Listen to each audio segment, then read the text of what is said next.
Thanks for coming back in.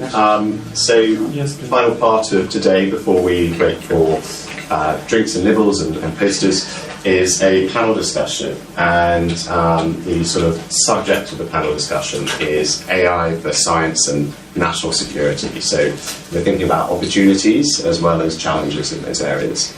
In a moment I'll introduce our panellists, and then I'll ask them a question which each of them will answer, and then it will be open to the floor really for you guys to ask whatever questions you want, either to all of our panellists or to individuals as you prefer. So first of all, an introduction. So we've got Dr. Stefan Sarkadi. Stefan is an associate professor in AI for Defence and Security and Royal Academy of Engineering UK Intelligence Community Research Fellow at the University of Lincoln. At Lincoln, he leads the research of the newly established Centre for AI and Defence and Security. Before that, he was a Proleptic Lecturer, or Assistant Professor in the Department of Informatics at King's College London.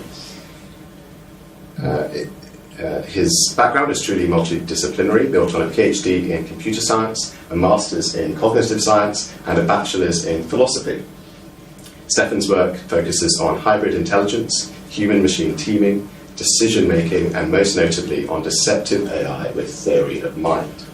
His contributions on understanding AI deception and theory of mind range from his first PhD thesis that covers the topic from a computational perspective, a publication track on the topic in top AI conferences and journals, the founding of the Deceptive AI Workshop series, and the co-founding of the AAAI Workshop series on advanced AI through theory of mind.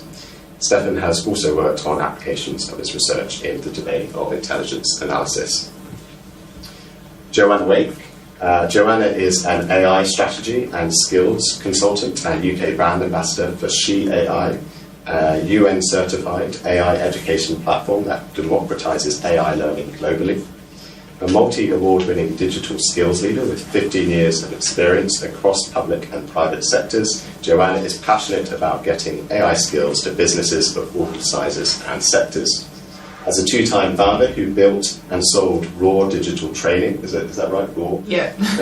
And has recently influenced national policy on apprenticeships, Joanna has created innovative digital skills programs for every sector of society.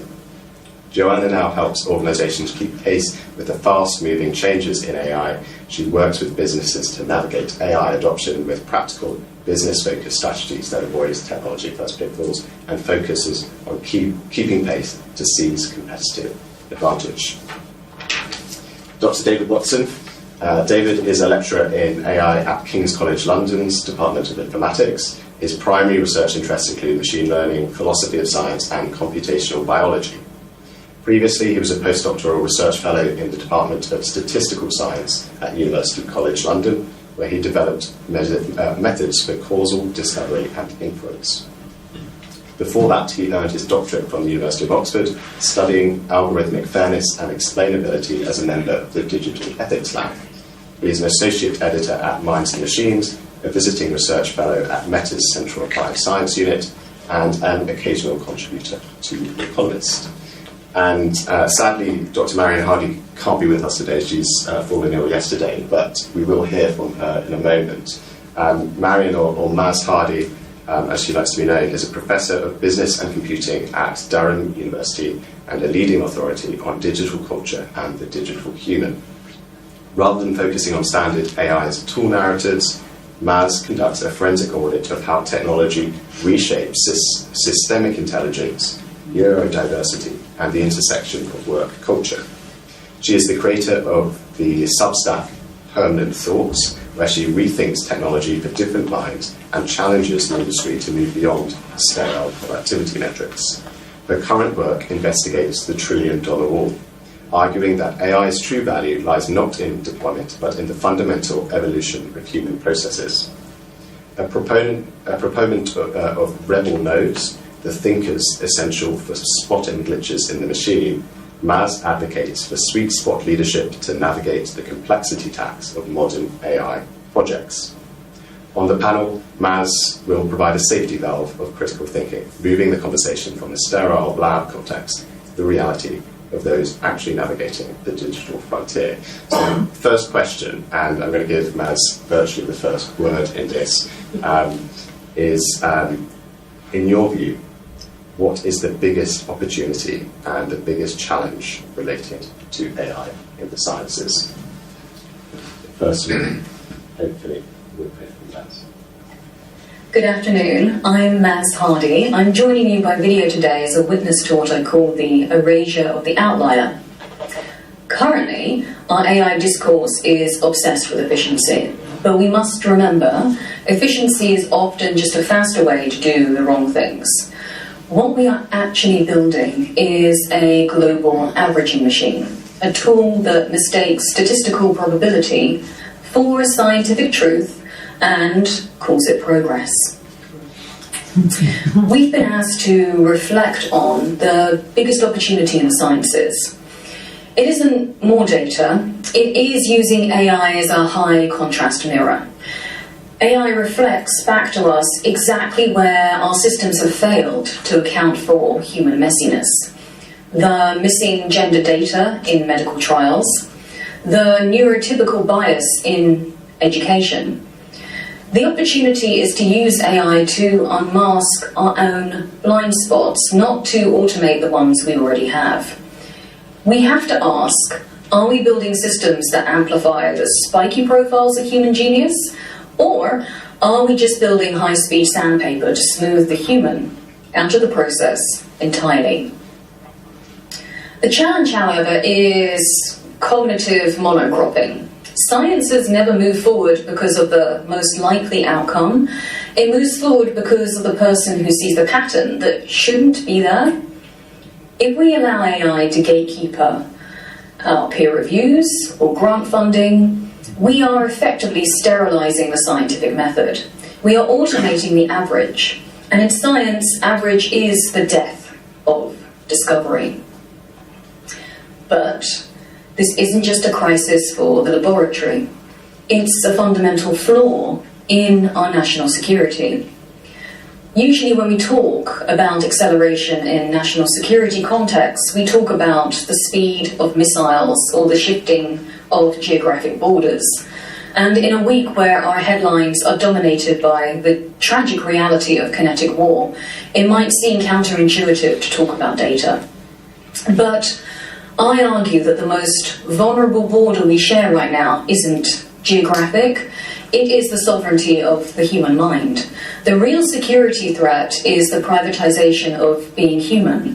When the infrastructure of truth, what we see, what we believe, how we perceive the enemy, is owned by a handful of offshore corporations, we don't just lose data, we lose our cognitive agency. We become predictable. And in security, predictability is a fatal weakness. This becomes dangerous when our security systems are built on normative data. In that model, being a diverse, atypical human, being someone like me is no longer just a difference. It is flagged as a security risk. We are building a digital panopticon where different is systematically treated as deviant. This isn't national security. It is the algorithmic policing of the human spirit. It is the systematic exclusion disguised as safety. A challenge to Durham. Science lives on the fringe. If we lose the outlier, we lose the breakthrough. I believe that protecting the outlier is the work of being human. I'll leave you with this. Durham has always been a place for deep, often difficult inquiry. My challenge to you today is to refuse the efficiency of the easy answer. In your labs, your classrooms, and your policy making, look for the friction. Look for the noise in the data and the difficult person in the room, because that texture, that refusal to fit the model is exactly what it means to be human.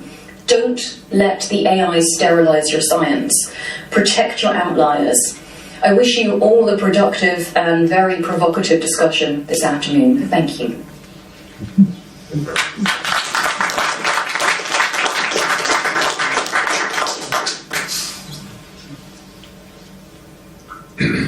Yeah. All right, so now we've had our starter. I think maybe pass over to Stefan now to give your point of view. Right, so it was about AI in science, right? What are the biggest, well, pros and cons? So I have to agree with most of what was said before. From my perspective, I think currently in AI science, that we call it, or like popular as AI science, we've got like lots of confusion and hype. So I think this is acting as a noise to actually do science in a falsifiable, testable way, as Karl Popper once wanted, or Thomas Kuhn, right? So you need some sort of like clarity. So I'm a big advocate for slow science rather than rushed, fast science. So having this kind of like AI hype around it kind of like muddies the waters and kind of like stops scientists from like thinking clearly. It creates like this kind of like FOMO anxiety, especially if you're especially if you're the academic system in which you're in kind of like pushes you to publish more and more papers, right? So the thing that you're gonna do, you're gonna gamify it, and you're gonna start, you're gonna start to you yourself are gonna start to optimize for publishing more papers in particular venues, because that's kind of like the reward system imposed by your university, your department, and so on. And what the AI would do would actually just amplify you, so make you more productive. And then we don't know what those changes will kind of like, well, what that effect will have in terms of like what expectations you'll have as an academic and so on. So I think it does muddy the water.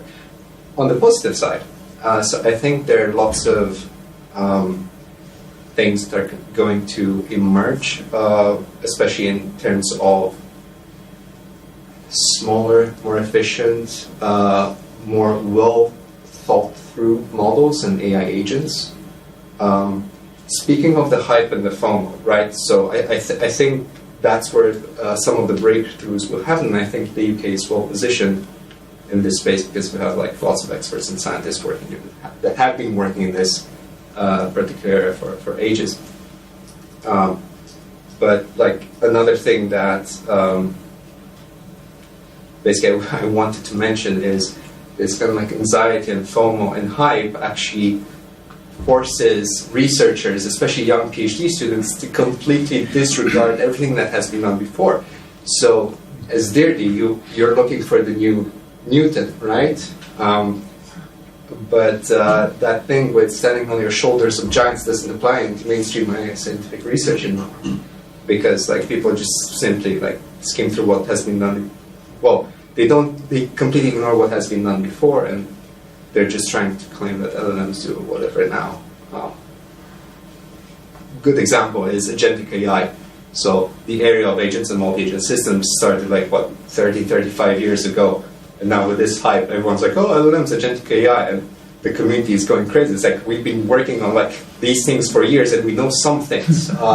Just as an example, that example with kind of like the, what was it, OpenClaw, right?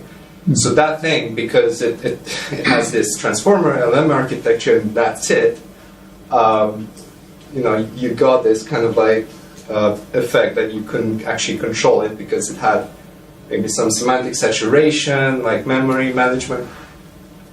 Someone coming from the area of multi-agent, especially agent architecture engineering, that's like a basic principle. You need agent architectures to be able to manage those things. And OpenClaw doesn't have that. It has a flat architecture. So what I would say to the UK is use your experts. Don't rely on the hype promoted by the big IT companies. Right. That's all. Sorry. I thought this was one of the pros, but it ended up kind of being a con. Yeah, I know. Yeah, so I took the question a little differently. Maybe I was kind of thinking about sort of opportunities that where I really see AI potentially being beneficial in science. I'll start with the positive side. I think so. A lot of the applied work that I do is in sort of bioinformatics. This is a field that, for all intents and purposes, did not exist as recently as maybe 10, 20 years ago. It was already kind of in its infancy. It's still in its infancy, effectively. I mean, molecular biology in general is like, we're in the Stone Age. We don't really know anything. That is changing. That is changing very quickly. I think that will continue to change very quickly. And that change itself would be completely impossible without the technology that we have and are creating every day, specifically through kind of supervised and unsupervised learning algorithms that can sort through. We're talking, even just a simple gene expression profile for a patient is conservatively like 30, 40,000 genes that are being counted. The best doctor in the world can't look at that and just guess if you have cancer or not, right? Like that's just not a thing that humans can do. But there's a ton of information encoded in there and a lot of patterns to recognize if you have the right technology to do it. So I think this is something where I think we will see enormous strides on actually kind of short to medium timescales in disease diagnosis, treatment, optimizing, creating new drugs, repositioning drugs, and you really need these kind of scalable pattern recognition systems to be able to do this at all. So I think this is a case where this technology has really unlocked a field that quite literally would not exist without it. We'd really be stuck with trying to fit linear regressions, which is just not going to do the trick. So that's one thing I'm genuinely excited about. That said, I think there are enormous challenges that will come with this. And one that I'm especially kind of thinking of kind of working with students is the challenges that I think AI will pose to the scientific pipeline for people who are studying now. So I've had this conversation with several sort of faculty members and other people where I'm like, I'm so glad I went to school in an era before LLMs were a possibility, right? Because it would just be so tempting to for any given time you're stuck or on an assignment, just sort of on a tight deadline to ask whatever, ChatGPT, Gemini, to kind of do the work for you. I'm a big believer in the idea that we can use these tools to learn. I don't think that that's impossible, but I think it can be misused, obviously. And I think a lot of people are misusing it and will continue to misuse it. And it's going to become a lot harder. I think we're going to have a smaller and kind of narrower pipeline of people. I mean, if you're in high school right now, I have nieces and nephews who are like, don't really remember school without this technology. I don't know what the next kind of generation of science looks like under that scenario. So while I am sort of excited about the power that this technology has, I'm also a little bit worried about what it does to the human kind of scientific pipeline moving forward. Makes sense. Joanna, I think maybe ties quite nicely into your experience. Yeah, because I guess I've been coming out from kind of what it's like out there in the world at the moment with businesses and organisations, and it is very much out there now. So I think the opportunity is from the fact that ordinary people, ordinary workers, experts within certain domains, including within kind of sciences as well, are getting access to a piece of technology that we've never seen before in our lives. And in terms of innovation, so innovation is the key to everything. That's how every single thing ever started. Every company, every business, even global brands that we know started with somebody having an idea. But to be able to make that innovation, an idea of this could be better, or you could fix this with this, or this should be a thing. There's tons of barriers. You've got to, historically, you need to, really have a sack of kind of cash and determination and will and resolve and everything else to be able to make something a reality. Even if it included a technological solution, it was perhaps an app or a piece of software, it would still cost a lot to an individual to make that a reality. And essentially AI, in the way that ordinary kind of business and individuals now know it, as of the last couple of years since it's kind of came about, and obviously the pace at which it's kind of evolving at the moment, essentially removes those barriers. Somebody can think of a solution to a problem, then essentially kind of create it as such. And so I think that is genuinely exciting. I think that we get to see the extent of what will be created by ordinary people who've got a problem, maybe someone that's actually kind of endured something themselves and thinks that there's a better way for this or to do this, or someone operating in a certain field. So I think that's really, I feel genuinely excited about that all of the time, and I keep coming across examples of this all of the time as well. So recently I was at an event of kind of tech startups, and there was a lady who's a robotic surgeon, and she just thought, wow, this was to get trained. She had to go in the middle of the night into the kind of theatre and just spend so much time there, so many hours. It costs literally £1 million for her to be trained, and she thought there's got to be a better way to do this. So utilising AI and VR and everything else, she came up with a solution, and a solution that's got 95% accuracy rates. It reduces the training time by 50%, it reduced the cost by 50%, and I was just wowed to see it, because she's someone working in that field. She's came up with a solution, and it's a global solution that would literally change lives and save lives. And working with ECAI, who's the trade body for AI in the UK, relatively new in the last year, but they're doing a lot with government, in and out of Parliament all the time. They asked me, did I know anyone to recommend to an event that's happening in Parliament with health and life sciences, and I recommended her. So it's really great to see these kind of organisations, and Tech UK as well, starting to kind of join the dots up. And DCET recently held a dinner with women like me, women in kind of tech policy and stuff, to have us feed into what should we be doing about AI skills, what can we do to get more women into AI, what can we do to have more people creating their own AI tools and solutions. So not just, obviously that does touch many areas including the sciences, but I just think that's the kind of that's the excitement. However, on the other side of that, it's the fact that this is now in people's hands, and there's going to be a lot of rubbish. I think there's a lot of kind of risks and implications around that as well, because you have, when you look at something that's vibe coded, for example, that's where the barrier gets removed for AI compared to any other technological advancement in businesses. So cloud technology, hardware, the internet, all those kind of things, cybersecurity, it always sat over that, and you didn't need to get involved with it unless you were working in it. And to work in it, you would need to be quite technical, be trained to be quite technical.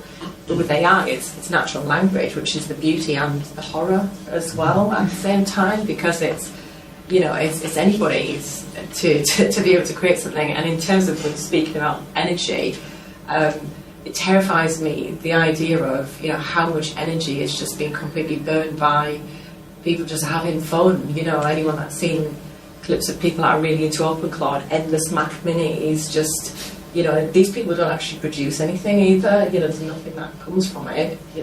Normally it's just big hobbyists, but they're everywhere, draining lots of energy.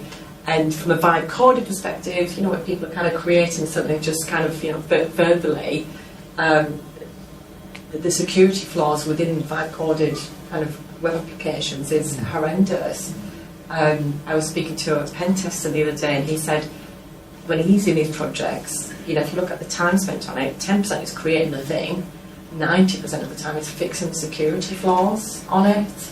And so I think there's a lot of kind of downsides, a lot of implications, and I think there's a lot of risk because there isn't enough that's happening with upskilling at the moment. The government have announced an approach to kind of AI skills, and some of that has used job data from 21 to 2023. This report came out a few months ago. Generative AI wasn't really in the mainstream by then, so that kind of worries me. And people are kind of having to do self-teaching kind of thing.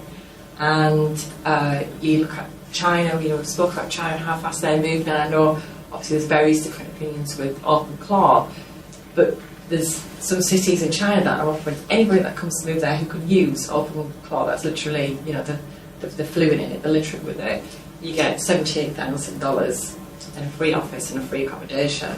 So they are, you know, they're throwing the kitchen sink at it. What we're doing here at the moment is we've got an offer of free courses from Microsoft and Google.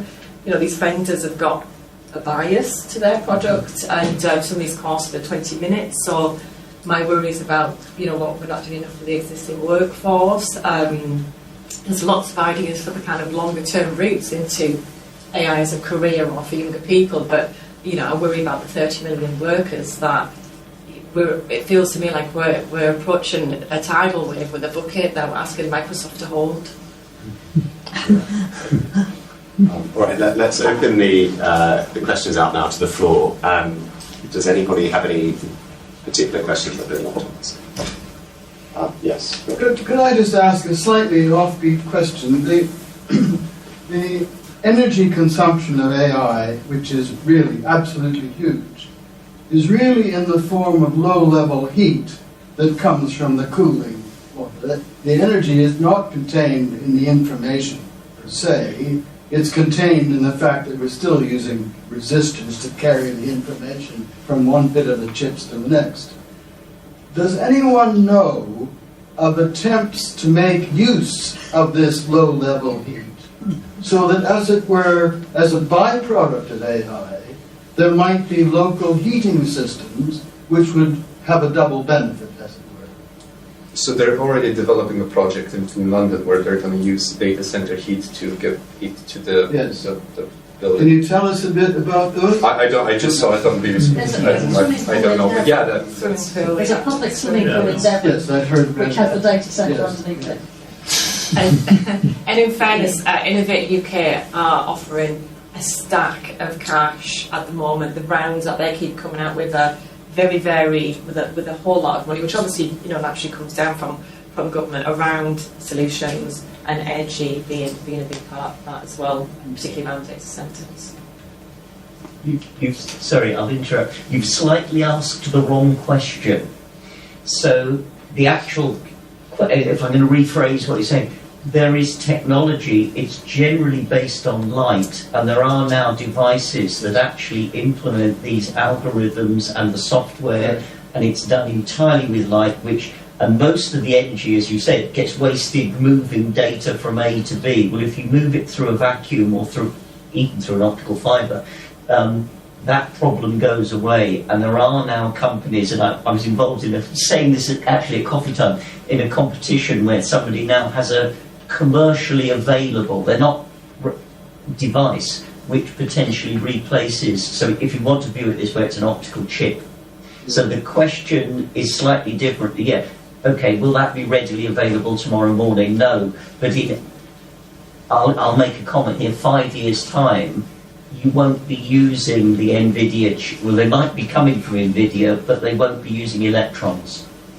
So essentially, it's a very valid question at the moment, but actually in the long term it might go in a different way.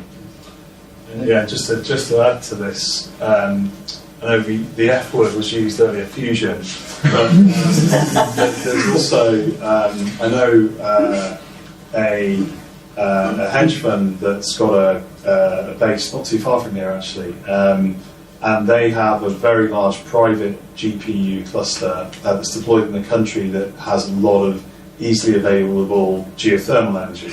So there are other ways of finding power sources, and then there are other ways of processing the information. And I think that's where, you know, we're in a place where at the moment, I think we're in this kind of scale race at the moment. It's like an arms race, isn't it?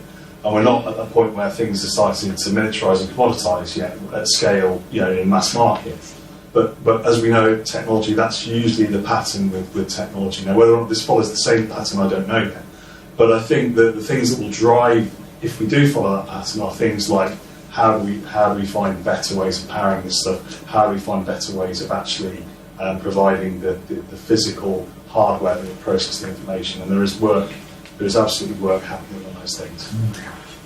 And what's the panel think about those different methods of computation? I mean, are we? It might be slightly sort of tangential to your areas, but I mean, do you see that as feasible, actually building the architecture of these models around optical computation? So I'm very excited about fiber optic computing. I think this is actually like a way more viable, interesting thing to me than quantum computing, which I feel like takes a ton of oxygen and other rooms. It sounds really fancy. But quantum computing, sorry if people here work in quantum computing, I think quantum computing is like a scam. I think it's like literally complete nonsense and will never ever do anything that we care about.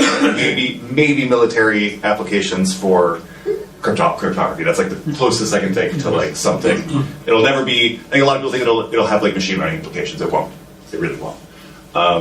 Fiber optic computing, on the other hand, is like ready for prime time. This is actually an incredibly mature technology where we know how to do various sorts of like matrix and linear operations with light. This is something we just can do. That is exactly how machine learning works. So that's like a very kind of ready-made solution. My understanding is that it is actually much more energy efficient. It is literally the speed of light, so hard to get much faster than that.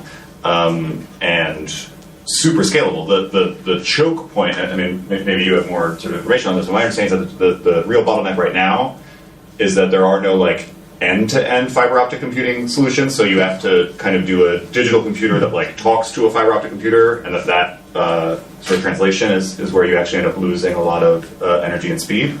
But I think that could obviously be fixed. I think it's a very interesting proposal. I'm excited about neuromorphic computing, which is also like a thing. I know you had that kind of like map with like Australia, France, whatever, but it's actually, I think, Belgium, Luxembourg. So there's like this company that created the first self-learning, first self-learning neuromorphic chip. So basically, you actually, the actual hardware changes its structure in order to do new things that you're trying to learn it to do, to teach it to do. Sorry. So that's kind of like, I think we'll see some stuff there. Already some military applications for these things, which is exciting as well. So I think that's another thing that's not mainstream that's gonna like ramp up.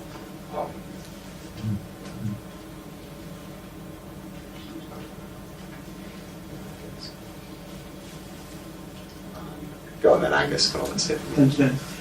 I asked you a question about, so you mentioned sort of vibe-coded web applications and all the obviously big security kind of holes in these. Is that something that is inherent in the use of AI, or is it the people that are using it not considering the security issues? Can you vibe code your way to a secure no good things to ask for? Yeah, I mean, there are pieces of software of which you're kind of doing some of the back-end stuff or the hosting where are seen as more secure than others. But essentially, it's that with traditional software development, a software developer is at every stage checking what they're doing and checking the security aspect of it. So it's kind of built in the DNA of it all along the way. And with anything that's vibe coded, it's like, create this, whatever, and it's done. So it's that there isn't actually a human in the loop of the creation of it. And also, whether you use a Lovable or whether you use a Claude Code, that just doesn't care. And then people have got these shiny, great kind of things, but they're not secure, which you could argue with some of the tools that have been created, it might not matter. If someone's doing it for something they just invented for either a business in the Northwest, it might not particularly matter, but it is creating a bit of a mess. And also, there's other aspects to it that I worry about with regards to actual security, particularly in government organisations, public sector, whether that's local or otherwise, kind of health and things like that. Essentially, everybody that I come across has to use Copilot, and people aren't that all over it.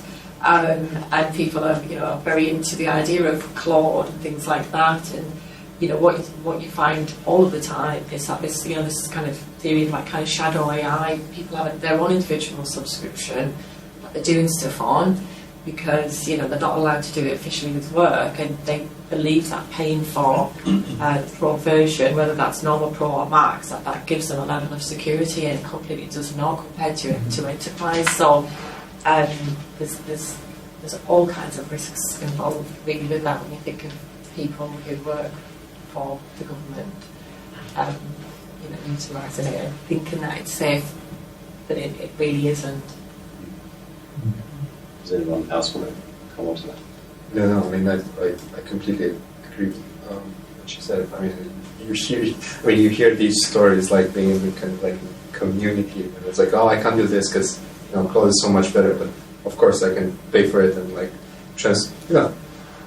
I'm just going to do it now, right? Just import this data and do some stuff, and it's going to be fine. But you have no guarantees of this. It's kind of like has kind of like enterprise grade kind of like infrastructure there that takes a lot of time to set up, right? The companies put like a huge amount of money into that.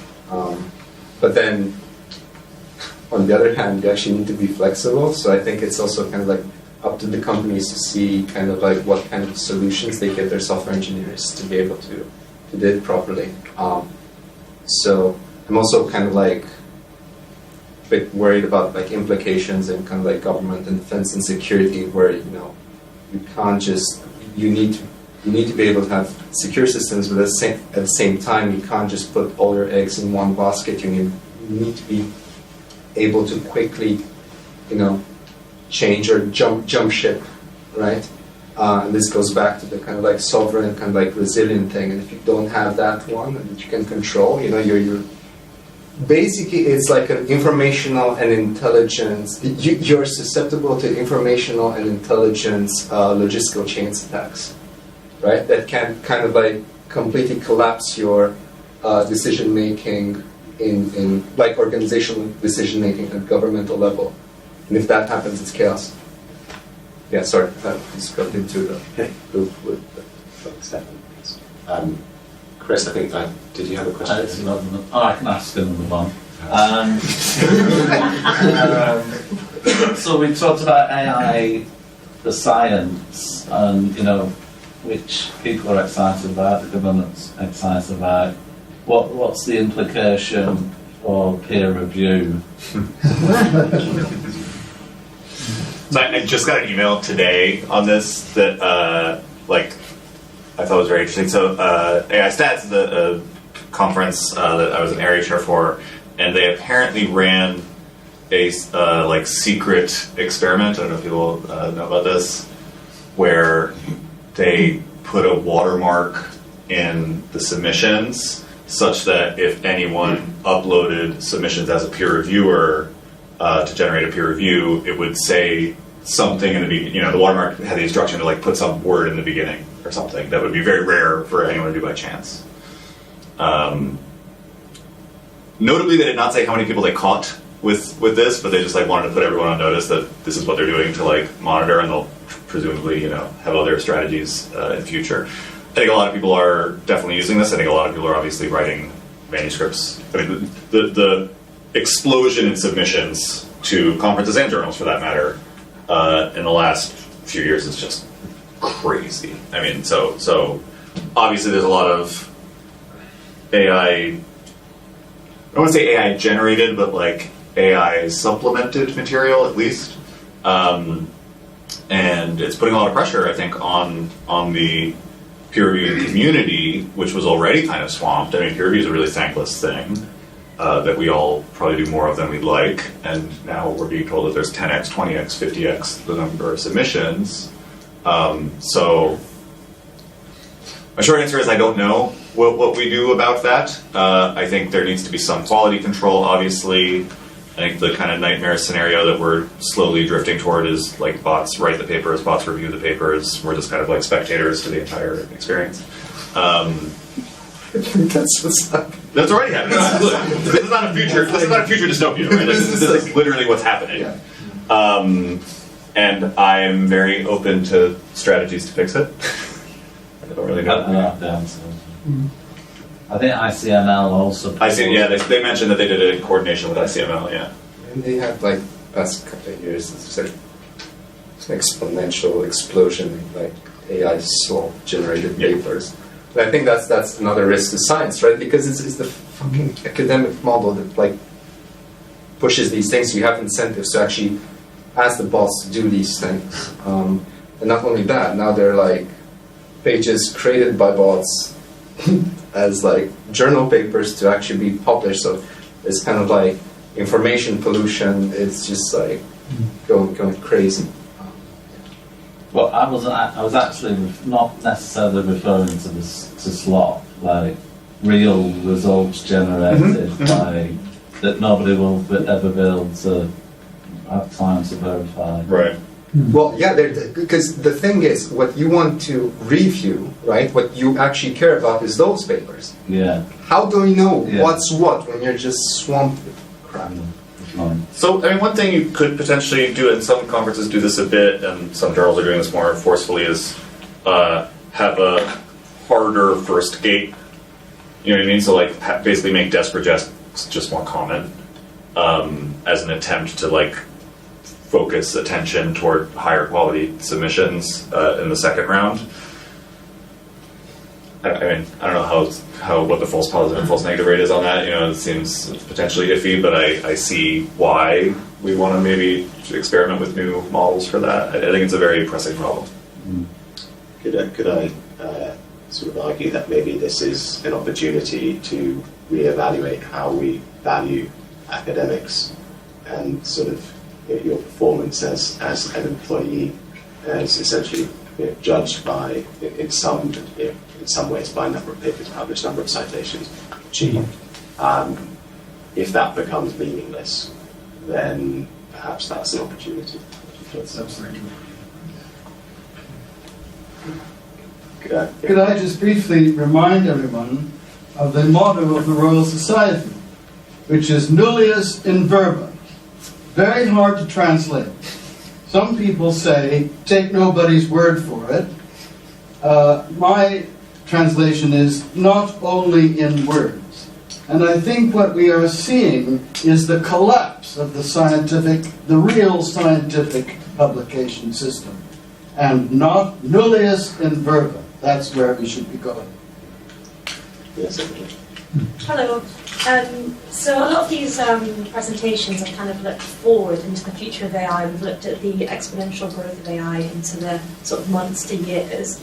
And when we're having these conversations, I was chatting in the coffee break with a colleague about, we're kind of always thinking about, well, what are the capabilities? What could possibly happen in the future?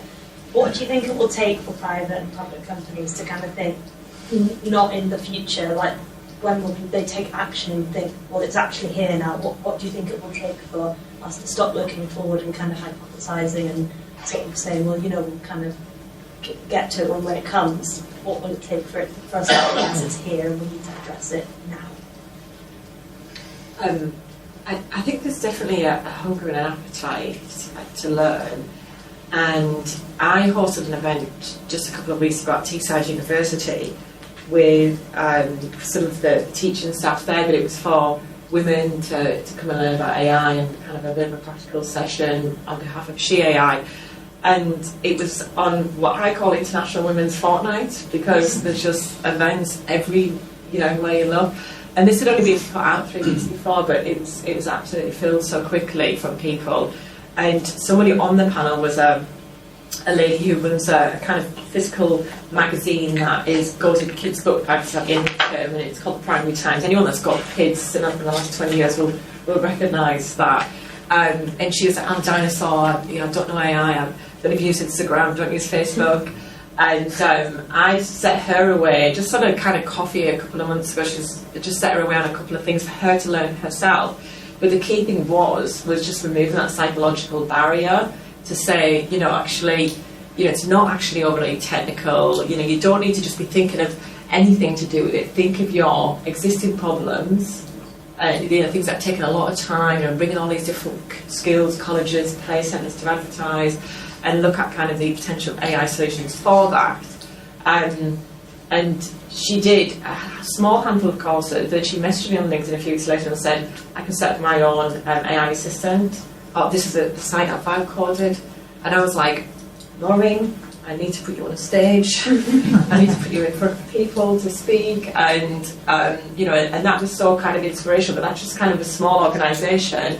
But in terms of the large organisations, there is such a huge appetite, but I think there's just such a huge fear from what I'm coming across. And there's a key thing in that, because of the way that AI, as kind of ordinary business and people know it now, works. It's so important to have people that are doing the job, people at the coalface that are really involved in decision making, and that's something that I always encourage with the businesses and organisations that I work with. It's kind of having familiarity with Claude would be my number one choice, and certainly something I would encourage any government departments to be getting on board with, because that tool itself is so capable. So I think once an ordinary member of staff or a team of people know how it works, they come up with their own solutions. They can create their own workflows. It doesn't need to be something that is, create this tool right now, we're going to deploy it right now, and that's going to be it for 2 years. It can be something that's kind of slowly evolving, but the empowerment is there, with them. And that's the real beauty and kind of, potential, I think, within it. But it's actually taking those steps to kind of have that, what you see happening now in almost every business and every sector that I speak to. There's this kind of idea of, we need to be doing something with AI, and any business owner or senior leadership in any company, take a manufacturing company for example, they go to their normal conferences and events and they are bombarded with very sexy AI tools and very sexy pieces of software, because these things can be created so fast. And that's the real kind of danger in terms of, I think, companies losing momentum from the staff, really wasting money, an enormous amount of energy wasted in the process as well. Is the way I explain it is that it's almost impossible for an AI tool or piece of software to not look sexy. It's that kind of analogy of, someone says, they could look gorgeous if they wore a black kind of thing or whatever. It's like the epitome of that, really. But bringing in something like that to a company where the staff weren't involved with it, okay, we're going to use this, we're going to use that. I come across so many organisations where staff say, yeah, well, we don't really use it, or it's really rubbish, or we'll just keep kind of, running into the wall with it, and then that's the kind of the opposite. But I guess, obviously, I've gone a long way around of different examples there, but essentially I just feel like the government needs to roll out a bigger upskilling programs, let some regions combine authorities, take some kind of pots of pilot money, potentially, and just start to do stuff. We run in cycles in this country of procurement, which is, whether you're procuring for a short skills course or a swimming pool, it's the same very long drawn out process, and it's normally a solution to deliver for a year or 2 years. And I think we just need to kind of shake that up a bit. AI is like nothing we've ever seen before, and roll out some of the solutions that businesses can access faster. Get a bit, not quite like China, but just get a little bit of that kind of enthusiasm level. All right, we'll go over here. Okay, thank you.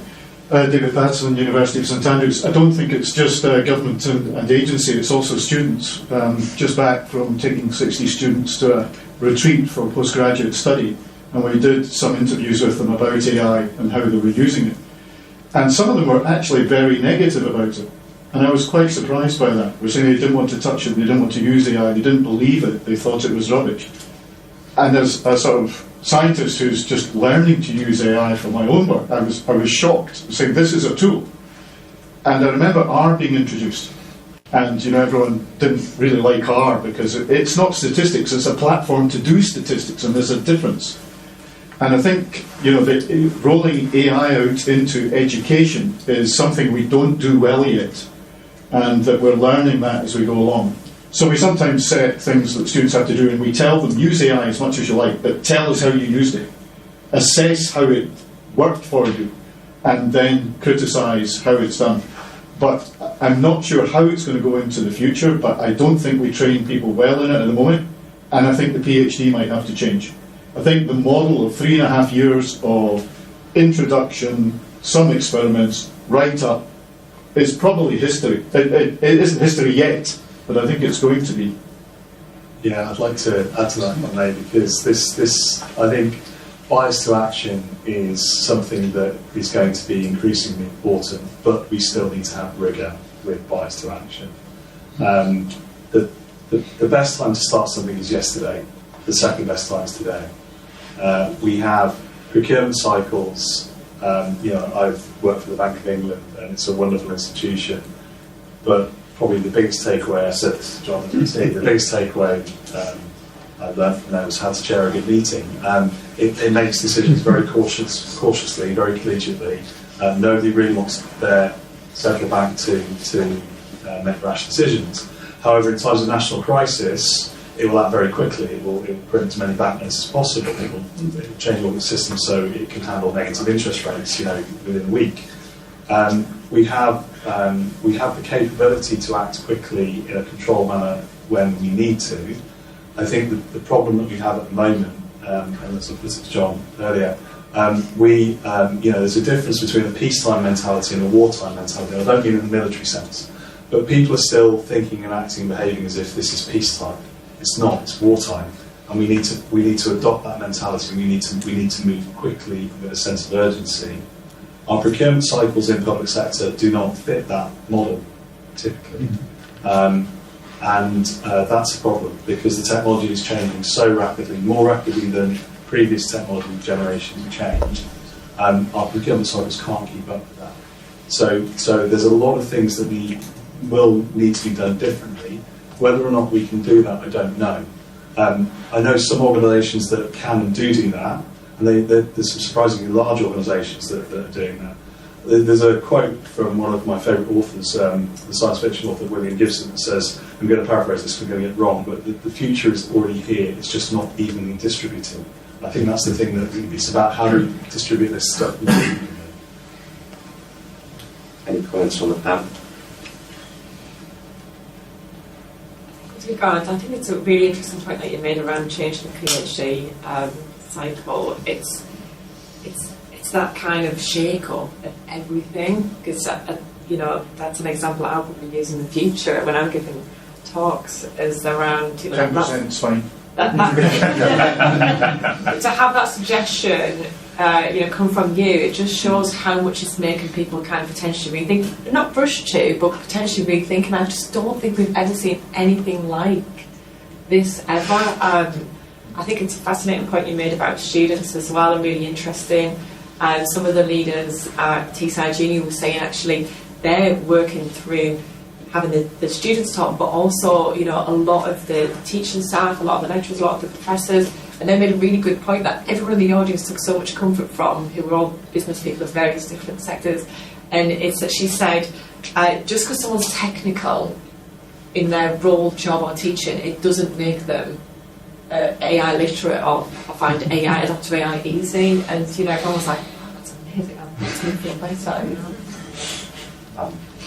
David, I mean, could you not argue that a PhD spending 3.5 years, 4 years on a specific research question actually, in some ways, could be a rarefied skill, and in a world in which we are, ever driven to be quicker and to respond to information, and there's, I think, in many fields, information overload. I think that potentially, I would argue, there's still a place for that focus. Can I intervene a bit here? So this is my PhD examiner, who's actually from the Department of Philosophy at DIRDI, Sarah Huckle. You know her? Tell her I said hi. So she told me, I don't remember that. I know she said so. She was wondering at some point, it's like, the PhD, when did people take the philosophy out of the PhD degree?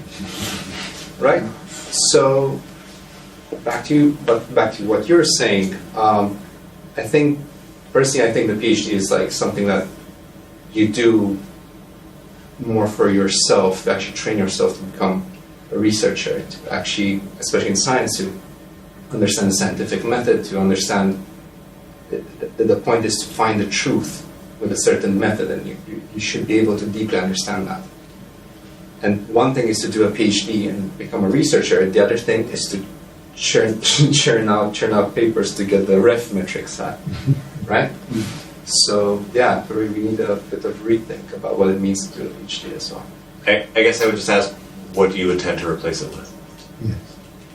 What we were thinking about is the nature of the PhD, and I take the philosophy point very seriously, and I think you're exactly right. The scientific method is critical and important. But it's a bit of an analogy, like if I want to go back home, I'm going to take a train, I'm not going to ride a horse, because that will take me a lot longer. There are certain things using AI you can do faster, and it doesn't dilute necessarily the philosophy. In fact, it might give you more time in order to think through things, but you can structure things with AI, you can do the coding with AI that is a lot quicker than it used to be. Yeah, it might be quicker, but do you know what you coded? Yeah, well, you have to know that. But if you don't do it, how do you know? So I take some issue with an analogy I've heard people make before of like, well, we have calculators now and we just don't do long division. That's fine. Yeah. It's like, yeah, okay, but long division isn't actually important, or let me rephrase that. The skill of knowing how to do long division is really not that important. Getting the numbers right is important, but that's really it.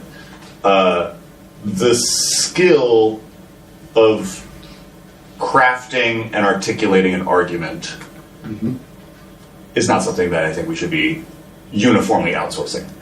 Maybe the occasional email to your boss or something, sure, whatever. But if this is what I was sort of getting at. I was saying my concerns about sort of science education and what it means to sort of bring up a generation that has maybe never had to write a thing, right, or never had to code a thing. They might get there really quickly, but what is there? It's a barren land that they've reached, right? There's no. So at the moment we have one size fits all. That's how we do a PhD. So, for instance, I have colleagues who go out and put hydrophones to measure whale song, and it can take them 3 years to do enough field work to get that data back. I've also somebody who might be taking data from a long-term data set and doing random forest modeling of something. They're not the same, but we have a very fixed system that says this is of value, you have to do it this way. I think there are ways of doing it better that would be more efficient in some ways, and it might be, in fact, that we go for a longer PhD in my whale example because it takes them so long to get the data to do that PhD properly, and in fact we don't allow that either. So we're kind of fixed in this system that we've developed over the years. Is it fit for purpose? I think on the kind of coding point as well, obviously I know I've raised that about the kind of security. I don't think we would have this conversation here, because the thing is wherever you've got problems in a high-tech, world, and this is like no other, you've got solutions at just as much kind of faster pace. So wherever there's a problem anywhere, people are out there trying to fix it. And so I think there will be tools, even within 6 months, that kind of counteract. It might be tools that you're paying for or software, but it's where it kind of changes the problem. And there's always going to be problems, always, I think particularly with AI, but you've always got somebody else making solutions. It's like the kind of cybersecurity, the red hat, white hat kind of side of things. And I think we'll get some great solutions as well. I think AI actually challenges education at all levels, and the problem is going to be how do you have an education that is separate from AI so that humans can actually embrace what AI is doing. And I think the likelihood is that there will be a situation where some people get educated, well, a bit like now, some people get educated in certain schools and some people do not. And I think that it's going to be very difficult to offer an education to every single person in the population that differentiates the role of AI against an independence of AI and the way in which AI can be appraised by humans because of the knowledge that they have that's separate from the AI that's actually being created. And indeed, the one thing we haven't discussed today is whether the AI is actually putting us on a path through which human beings themselves are subjugated to machines. think there's a good point there in terms of the parts of potentially education in the classroom that AI might take over, but also having that separation and that appreciation of of debate, of long division. Yeah, but it's like kind of because of the AI how fast it's moving, it's making people appreciate so much more that ability to be speaking, to be learning together, to be exploring subjects together. They say the arts and in-person experiences are going to be so much more valuable. People that are working in physical trades are going to be paid so much more money. So there's kind of that realisation of, although there's AI taking over lots of different aspects and areas where it makes sense to, or it could, or people are going to do it either way, it is completely changing the level of appreciation that people have for the non-AI stuff, both in life, work and education. Until the Chinese robots we saw. Yeah. It's like organic and non-organic products. But I mean, to your point about like going back a little bit, we've so for some modules at King's we've brought oral exams back. I'm trying to do assessments more with like presentations, things that are, you can, I guess, do some of that with AI to train or help you a little bit, but at the end of the day, it does kind of matter how you perform in life, in real sort of examples, and that's an attempt to, I guess, like differentiate a little better than seeing just how quickly everyone can go get Claude to write an essay for them. It's not really what we're testing for.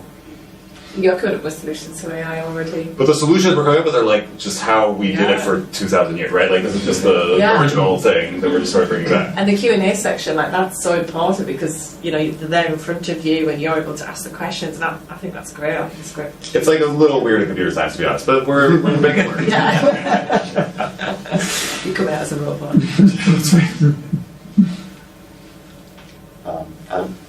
Thank you, Patrick. I'd just like to loop Matt's comment and my honorable colleague's comment here. Matt said the future is already here, we just need to understand how we need to function around it. And my honorable colleague said that are we being driven by machines? I come from Kuwait, which is the country that's right now being heavily bombed. When I came here, I was in my postdoc capacity.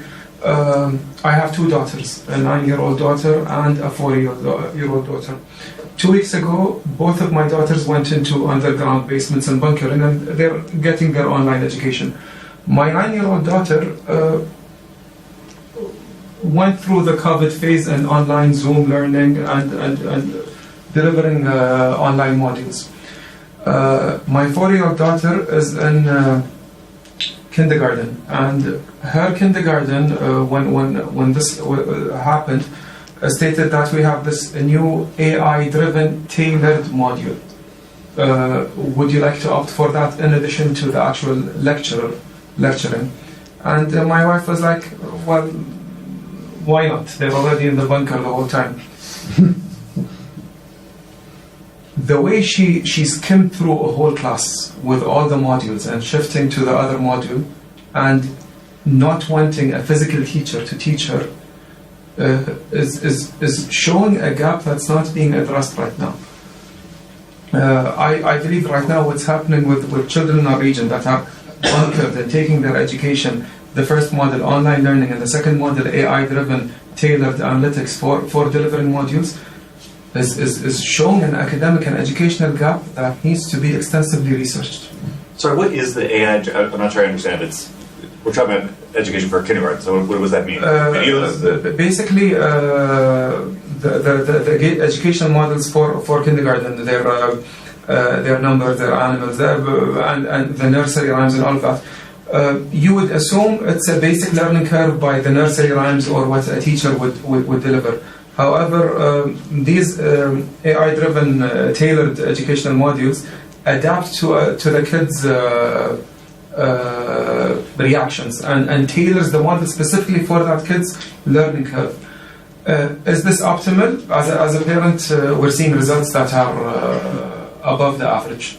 Could this be the future? I believe that this is also a gap that will be exploited by academia very soon.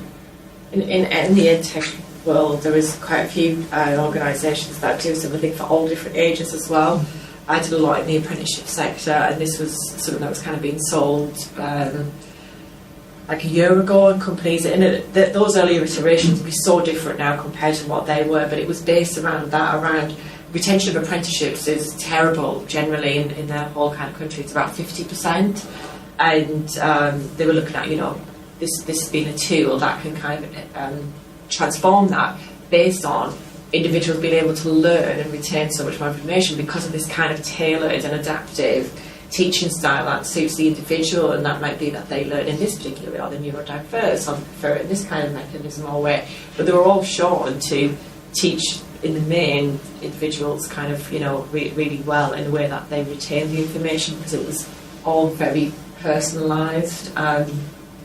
I don't think it can replace teachers or anything like that, but obviously it is. I do think it's very fascinating. You've had that example from a 4-year-old, and you've seen so much gain from it.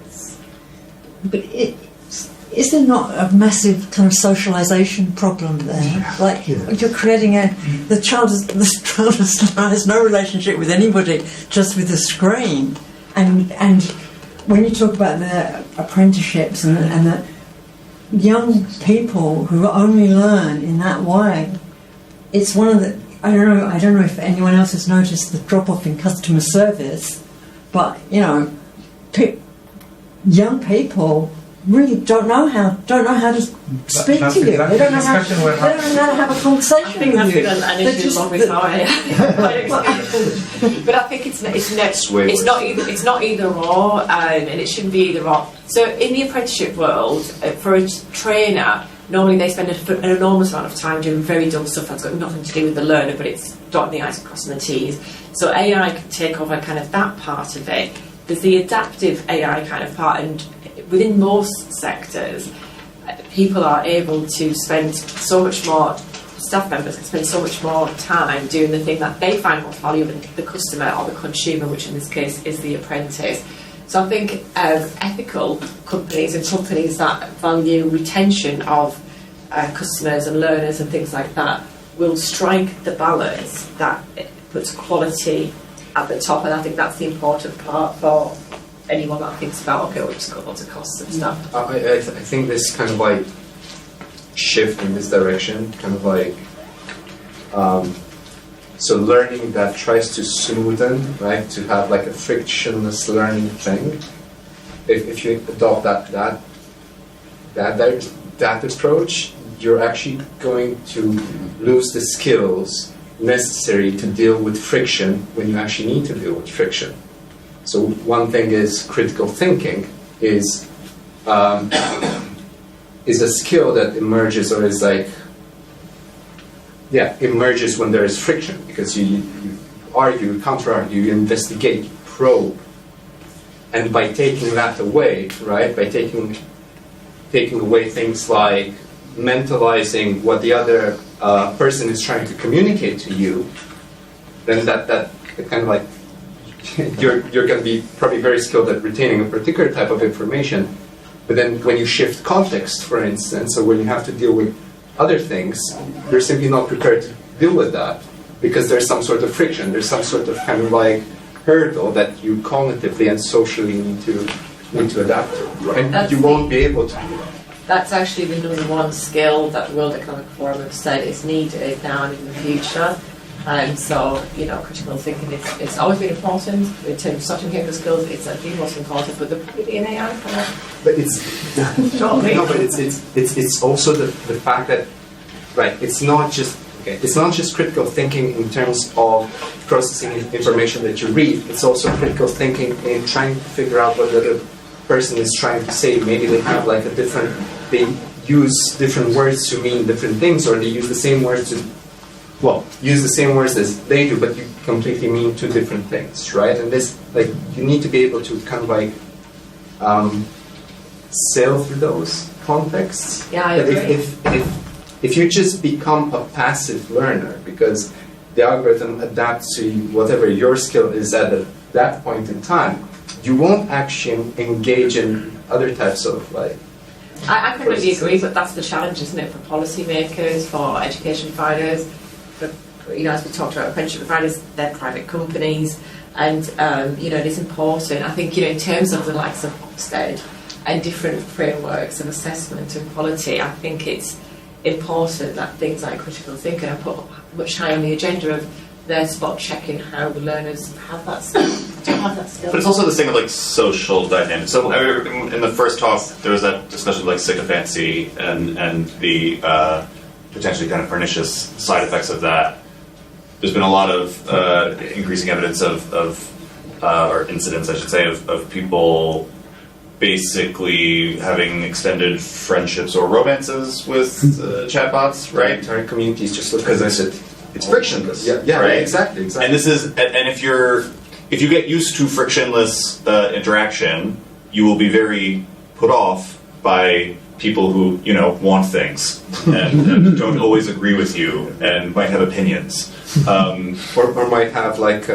They're instantiated in a physical body that occupies space in your house, right? So these things are it makes it hard to have a society, right? If we continue to optimize for frictionlessness, which is why I'm not really reassured by the idea that like, oh well, there'll be an AI for that. Like I don't want there to be an AI. That was a joke. I can see how it worked. That's a joke. I think atrophying of this stuff is really, really, really important. And critical thinking, it's non-negotiable as far as I'm concerned.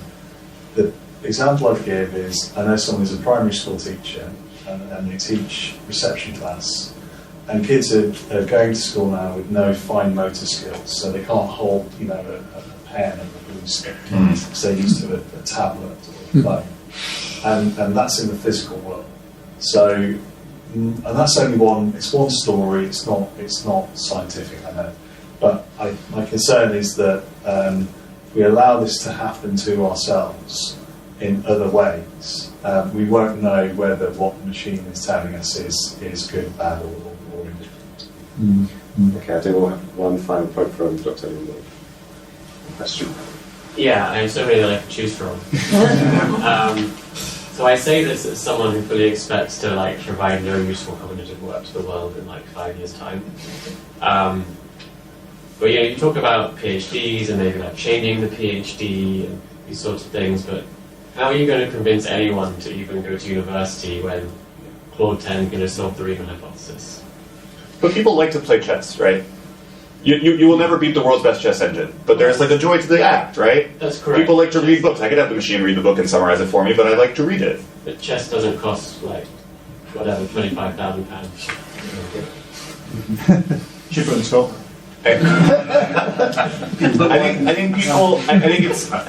I don't agree with the idea that the only reason we do things is to optimize for particular financial outcomes or whatever. I mean, obviously there are incentives to do all types of things, but historically, people have, made art and done things like that without thinking that this is a really profitable adventure necessarily, but because it's a form of human expression or something that just gives you joy in the moment, or something that is maybe socially mediated. It's a cultural act that you do because you're. Well, aren't you then turning education into a pastime?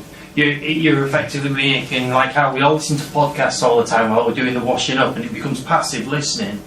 Sometimes it might be, you might get a nugget of great information which stays with you for the rest of your life, but most of the time it just washes in and out of your mind. If the education doesn't have value economically or societally and is just a game of chess. So societally, I would really push back on. So economically and societally, what is the... So for it to be societally valuable, it just needs to matter to a person in a community.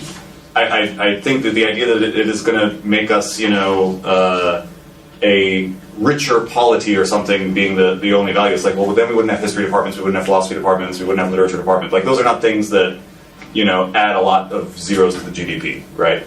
But presumably, the value is the value that we as humans ascribe to those things. We think that there is value in culture, there's value in history, there's value in having shared stories and rituals and religion. You know, like these are things that bind us as a species in a very real way. And this is what I actually was thinking during your talk when we were sort of quantifying cognitive behaviors in terms of things that Claude can churn out. It's like, there's a lot more to it than that, right? And I think that the value we place on these things is not just measured in terms of tokens per second or, quarterly profits or something. There is value to education. I think that a lot of people take beyond that. And will this be a sort of wrecking ball to the way we do education right now? Probably.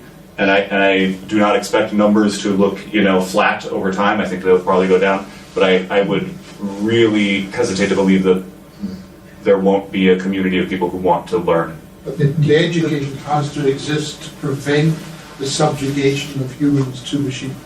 Sure, Yes. I'm all for that. Do you think the qualifications lose value?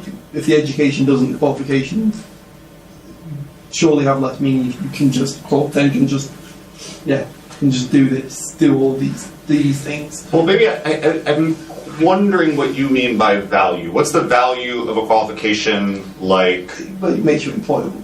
For example, you need, in general, you do need some kind of income and work to live and exist in society. Right, but you don't get a PhD in literature to try and make a fortune, right? That's not why you do it. But it would presumably help you get a position as an academic in a university, earning money to do the thing that you're. So, to the extent that there are such institutions, then yes, the qualification would have value because you would still be hireable by that institution. To the extent that society values those things, which is a bit of a different question, I think that is much more based on the kind of people and community we want to have and build. I was thinking, other qualifications I was thinking of, someone becomes a pastor or something, they're not doing that to make a ton of money, they're doing it because they value that. They care deeply, and they're presumably in a community of people who care about that, right? And just to wrap up, though, you've got. Sorry, go on, Angus. Make your point. Right. Today, the qualifications represent a knowledge that you've amassed through study that you couldn't amass without that study, effectively.